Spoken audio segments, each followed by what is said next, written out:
mean, now you're back in Winterset, which is where you started, right? But what's different?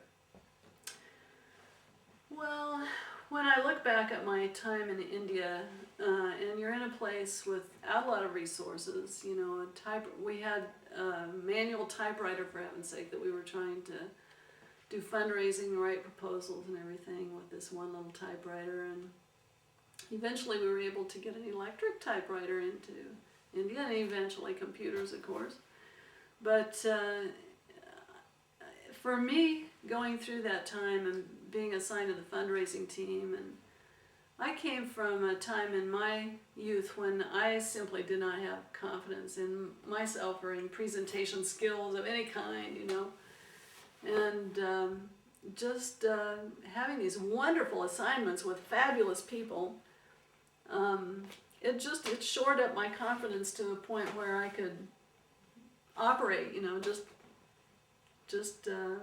walk in and operate as I guess as any normal human would be, but without putting myself down so much that, you know, that you'd crack and not be able to function, and having to speak in front of people and all that. So it was a huge boost in confidence to me, and working with Sir James and going into all those appointments and just having appointment after appointment, of doing the follow-up letters, and where, you know, we'd write all these follow-up letters. On the way to the airport, that fellow would be signing his name to thousands of pieces of paper, and we would hand him a piece of paper and take that sheet off, and he'd sign the next one, take that sheet off, sign that one, all the way to the airport. So I mean, he was simply a non-stop person, and he had his story up front. He knew what he was going to say, and he'd get in there and perform every time without faltering. And something about just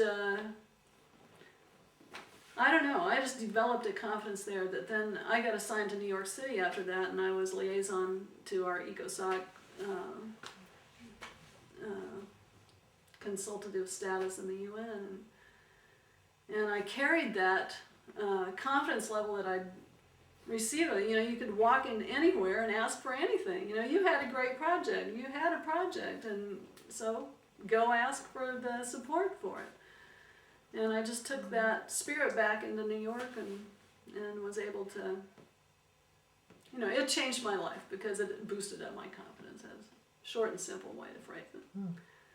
So it's been a great thing for me. And even today, as I'm in my board of trustees with the library. Well, okay, so back to Winterset. So in the meantime, I've raised two great kids. They're nearly 21, and one is 22. So I have a wonderful girl and boy in university, at Iowa State University, and so I have a couple of stars in my crown, right? They know my stories about India and everything else, and have met people who come through here. They're very sorry they couldn't be here to see you today, Weagles. And so, you know, maybe it will go on. My daughter has gone to the Profound Journey Dialogue now, and maybe she'll be the next generation that gets involved. That's it.